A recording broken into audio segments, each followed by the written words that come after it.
아침에 나로 주의 인자한 말씀을 듣게 하소서. 성도 여러분 안녕하세요. 금요일입니다. 오늘도 하나님의 사랑이 여러분들의 삶의 자리에 가득하기를 간절히 소망합니다. 말씀 한 곳봅니다. 사도행전 10장 17절부터 33절까지의 말씀을 봉독해 드립니다. 베드로가 본 바 환상이 무슨 뜻인지 속으로 의아해하더니 마침 고넬료가 보낸 사람들이 시몬의 집을 찾아 문 밖에 서서 불러 묻되 베드로라 하는 시몬이 여기 유숙하느냐 하거늘 베드로가 그 환상에 대하여 생각할 때 성령께서 그에게 말씀하시되 두 사람이 너를 찾으니 일어나 내려가 의심하지 말고 함께 가라. 내가 그들을 보내었느니라 하시니 베드로가 내려가 그 사람들을 보고 이르되 내가 곧 너희가 찾는 사람인데 너희가 무슨 일로 왔느냐. 그들이 대답하되 백부장 고넬료는 의인이요 하나님을 경외하는 사람이라.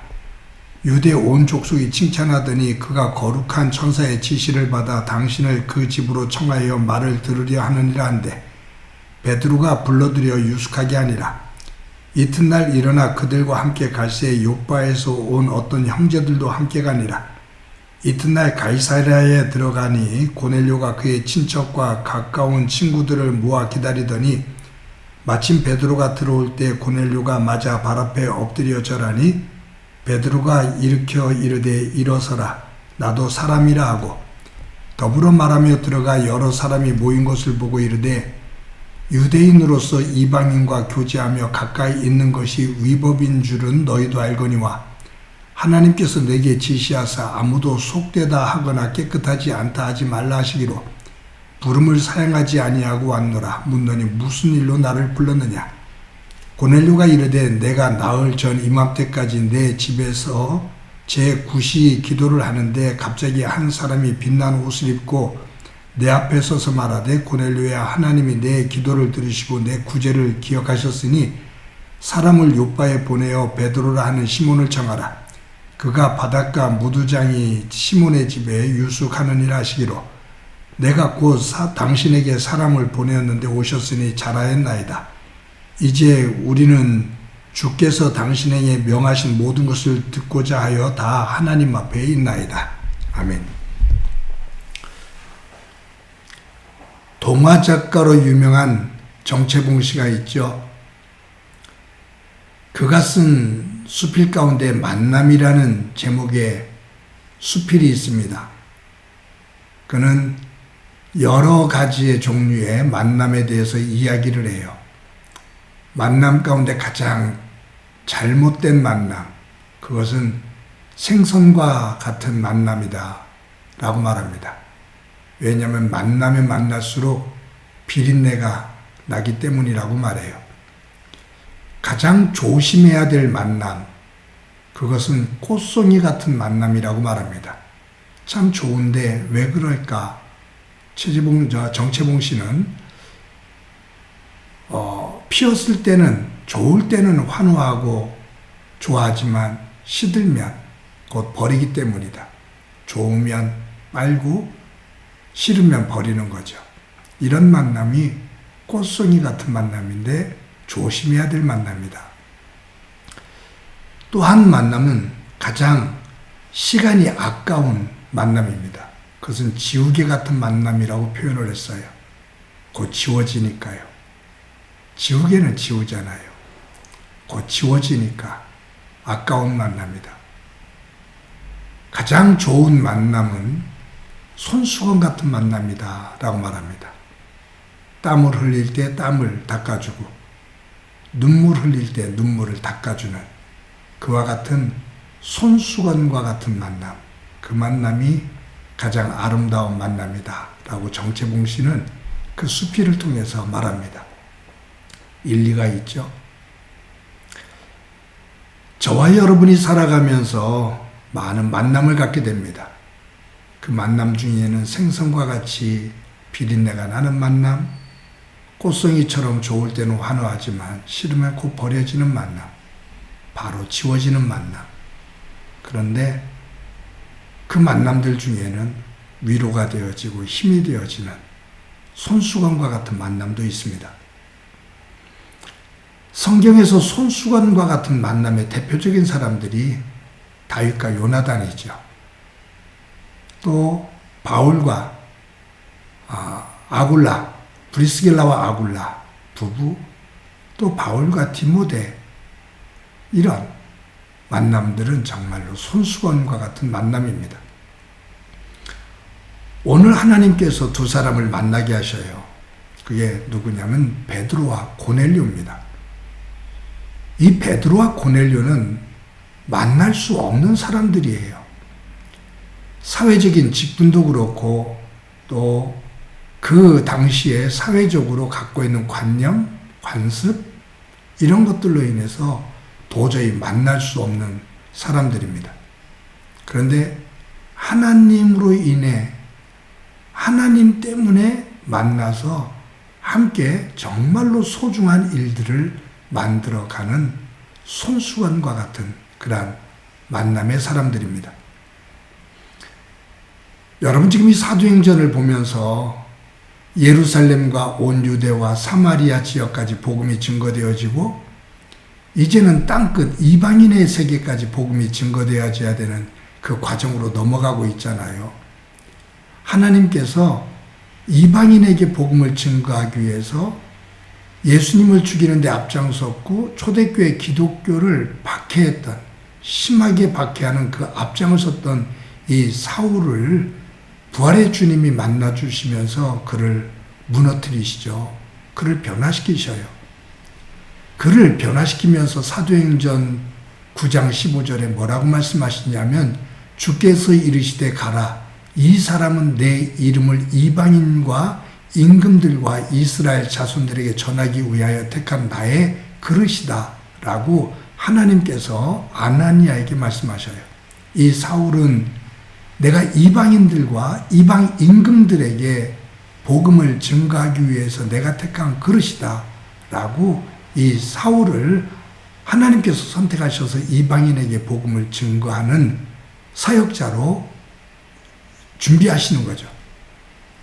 그러면서 이 사도행전 10장에 나오는 이 고넬료는 이방인이면서도 유대인들에게 사랑을 받는 사람이에요. 하나님을 경외하고 많은 어려운 유대인들을 도와요. 오늘 본문에서도 고넬료가 베드로에게 보낸 사람들이 와서 온 족속들이, 유대 온 족속들이 그를 칭찬한다라고 말하잖아요. 그만큼 이방인, 로마 군대 백부장임에도 불구하고 하나님을 경외하고 그 유대인들을, 그 족속들을 너무너무 사랑하고 위해주는 사람. 그래서 유대인들로부터 칭찬을 받는 사람. 이런 고넬료에게 하나님께서 베드로를 보내 복음을 전하고 그가 복음을 받아들이는 그곳이 하나님께서 놀랍게 역사하고, 내일 우리가 보겠습니다만 그 집에서 베드로가 복음을 증거할 때 성령이 임하시거든요. 근데 이 성령이 임하시는 그 현상이 구체적으로 다는 묘사는 안 됐지만 마가다락방에 나타났던 그와 같은 현상이 그곳에도 있습니다. 방언까지 되어지거든요. 그때 그 현상을 베드로 스스로도 깜짝 놀라요. 근데 나중에 이방인들에게 복음을 증거하는 것이 옳으냐 그르냐 서로 막 논쟁이 일어날 때 베드로가 그 회의석상에서 일어나서 이렇게 말하죠. 고넬료에게 하나님께서 나를 보내셔서 그곳에서 말씀을 증거할 때 성령께서 놀랍게 역사하셔서 임하셨는데 하나님께서 하신 일을 누가 거역할 수 있겠느냐. 이방인에게 복음을 증거하는 것이 타당하다라고 유대 기독교인들 가운데 최고의 수장인 이 베드로가 선언을 해요. 그 장을 만드는 현장이 오늘 본문 사도행전 10장이에요. 이것이 계기가 되어져서 초대교회가 이방인들에게도 복음을 활짝 열게 되는 그러한 그 과정이 열려지는 거죠. 오늘 이 본문에 보면 베드로가 고넬료의 집에 들어오죠. 초대를 받아서 들어와요. 그런데 이 고넬료가 베드로를 보면서 넙죽 절을 합니다. 존중이죠. 사실 이 고넬료가 이 갈릴리 총노인, 사회적으로 보면 볼품없는 베드로 함부로 대할 수 있는 사람이에요. 감히 베드로가 고개를 들고 대화를 못 나눌 사람이죠. 그런데 이 고넬료가 베드로 앞에 절을 합니다. 하나님의 사람에 대한 존중이에요. 그런데 26절에 보면 절을 하고 엎드려 절을 하는 고넬료에게 베드로가 손을 잡아 일으키면서 나도 당신과 같은 사람이요 라고 말합니다. 즉 나도 당신과 똑같은 사람이요. 내가 당신에게 이렇게 절을 받을 만한 그러한 존재가 못 됩니다. 그거예요. 여러분, 여기에서 하나님을 믿는 사람들의 성숙함, 그리고 그 중심에 누가 주인이냐면 하나님이에요. 이 고넬료와 베드로가 주고받는 대화, 그 속에는 하나님이 계셔요. 하나님을 존중하고요. 그래서 오늘 마지막 33절 마지막에 보면은 이 고넬료가 베드로에게 뭐라고 말하냐면 당신이 우리에게 전해주고자 하는 말씀, 하나님 말씀을 전해주십시오. 그러면서 하는 말이 다 하나님 앞에 있나이다. 전하는 당신도 듣는 우리도 다 하나님 앞에 있나이다. 하나님이 이 일을 이루셨습니다. 하나님이 이 일을 이루셨다고 고백을 하니 거기에 있는 사람들이 서로 존중을 해요. 사랑하는 성도 여러분, 오늘도 저와 여러분이 하루를 살아갈 때 우리가 살아가고 있는 삶의 자리에서 만남, 가족, 교우들, 이웃들, 그 한 사람 한 사람을 하나님 안에서 서로를 소중하게 여기는 가운데 그곳에서 하나님의 영광과 역사가 드러나는 은혜가 있기를 간절히 소망합니다. 하나님 안에서 베드로와 고넬료의 만남이 손수건과 같은 만남이었다면 오늘 우리가 살아가는 동안 만나는 만남도 손수건과 같은 아름다운 믿음의 만남이 되어지기를 주님의 이름으로 간절히 축원합니다. 한번 기도합니다. 하나님 감사합니다. 오늘도 귀한 날 주신 것 감사합니다.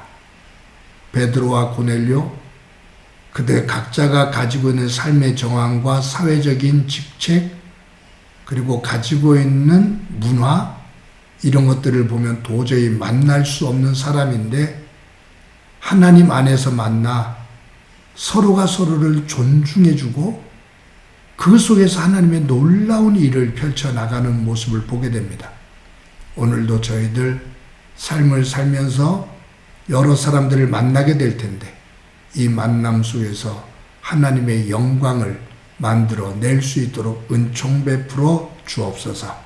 오늘도 우리와 함께 해주시리라 믿고 예수님의 이름으로 기도드립니다. 아멘.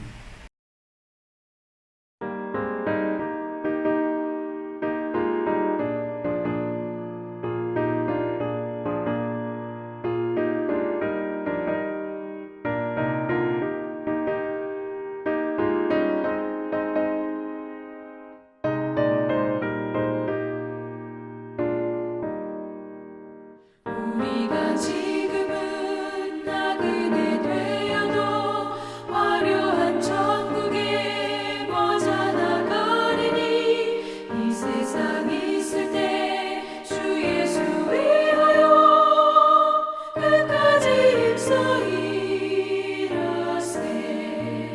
주 내게 부탁하시네. 천사도 화목해 하라시 구주의 말씀을 온 세상 널리 전하세. 주 예수 말씀이 온 세상 만민들 흉악한 죄에서 떠나라 하시니 이 말씀 듣고서